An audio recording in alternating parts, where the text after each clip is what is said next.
Para muhibbin rahimakumullah. Allah Subhanahu wa taala berfirman, "Wallahu khalaqakum wa ma ta'malun." Allah yang menciptakan kamu dan menciptakan segala perbuatan kamu. Itu Al-Qur'an. Bila mana kita belajar tauhid sifat 20 umpamanya atau yang lebih tinggi daripada itu, kita mengenal tauhid af'al. Arti tauhid af'al itu apa? Mengesahkan perbuatan-perbuatan. Mengesahkan perbuatan-perbuatan itu apa?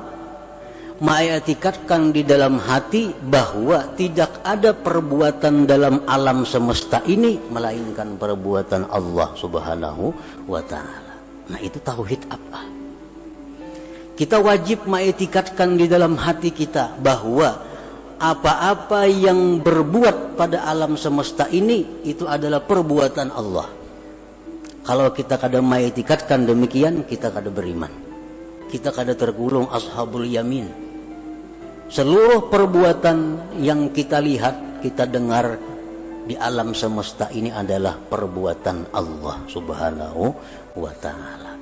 Nah, af'al ini, perbuatan ini asarus sifat, bekas sifat, buahnya sifat. Dari sifat timbul af'al. Kita melihat tukang begitu pandai membangun sebuah bangunan, itu af'al tukang pada zahirnya. Kehebatan tukang maulah bangunan itu tentu bekas daripada ilmu yang ada dalam dirinya. Ilmu sifat. Jadi karena adanya sifat ilmu dalam diri si tukang ini, timbullah perbuatan membikin gedung, membikin rumah yang bagus. Nah, jadi af'al itu adalah keluarnya di sifat. Kita kembali bahwa seluruh perbuatan ini adalah perbuatan Allah. Dan perbuatan Allah itu bekas dari sifat Allah. Dan sifat Allah itu banyak. Tetapi kesimpulan dari banyaknya sifat Allah itu dibagi dua. Ada sifat Allah yang dinamakan Al-Jamal, ada sifat Allah yang dinamakan Al-Jalal. Al-Jamal ini artinya keindahan, keelokan. Seperti apa sifat-sifat yang dalam kelompok Al-Jamal ini?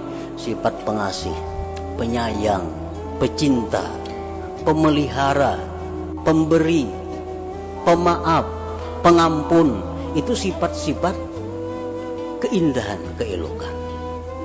Yang kedua dinamakan sifat Al-Jalal, sifat kebesaran.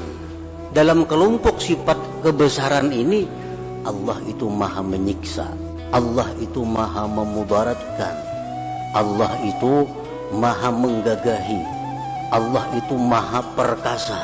Nah, ini kelompok sifat Al-Jalal. Jadi seluruh perbuatan-perbuatan yang ada kita lihat ini, itu kada lepas daripada antara dua. Bisa Al-Jalal, bisa Al-Jamal. Bisa keelokan, bisa kebesaran. Nah, para muhibbin rahimakumullah. Kalau kita melihat manusia, manusia ini orangnya penyayang, pemaaf, tutur katanya lembut, dikawani nyaman. Ini adalah bekas daripada jamal, keindahan-keindahan Allah. Ada kada manusia macam itu? Ada. Nah, ini adalah sifat-sifat yang nampak pada orang itu, sifat keelokan Allah. Nah, kalau kita berhadapan dengan sifat keelokan ini, kita dengan mudah ridha kepadanya, senang. Tetapi kita kadang-kadang ada berhadapan dengan perbuatan-perbuatan makhluk Allah yang merupakan sumbernya dari jalal, kebesaran Allah.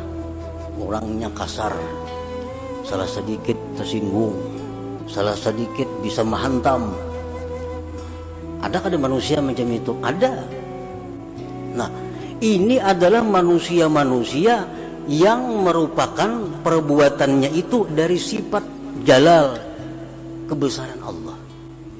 Nah, kita dituntut untuk juga ridha kepada orang seperti ini. Jangan hanya ridha kepada yang jamal tadi, nyaman itu. Tapi kita mesti juga ridha kepada yang jalal, karena kedua-duanya adalah sifat Allah Subhanahu wa ta'ala. Di sini kita diuji tauhid af'al kita. Apakah kita tauhid af'al itu hanya sampai dalam kitab? Apakah sampai ke hati kita? Bisakah kita ridha kepada orang-orang yang kita berhadapan dengan orang-orang yang bersifat berkelakuan al-jalal? Tutur katanya kadang menyamani, padas. Kadang-kadang bisa memukul, bisa menyindir. Kadang-kadang pokoknya ngalih diatur manusia nih. Nah, ini pun adalah dari sifat Allah al-jalal. Nah, kadang-kadang kita marah kepada orang seperti itu. Kadang-kadang kita benci kepada orang seperti itu. Nah, di akhirat nanti Allah, kenapa kau benci kepadaku? Kenapa kau marah kepadaku? Nyir kita kan ada marah kepada engkau ya Allah. Ya Tuhan, tuh ada hambaku nang ceribit, kenapa engkau marah kepadanya? Ada hambaku nang keras, kenapa engkau marah kepadanya? Berarti kau marah kepadaku. Karena sama-sama dari sifat Allah Subhanahu wa ta'ala. Nah, inilah kita dituntut dengan ridha ini. Falazimaka antarda biqadaihi wa qadarihi wa hakikatur ridha an la ta'tarida 'ala Allah Subhanahu wa ta'ala.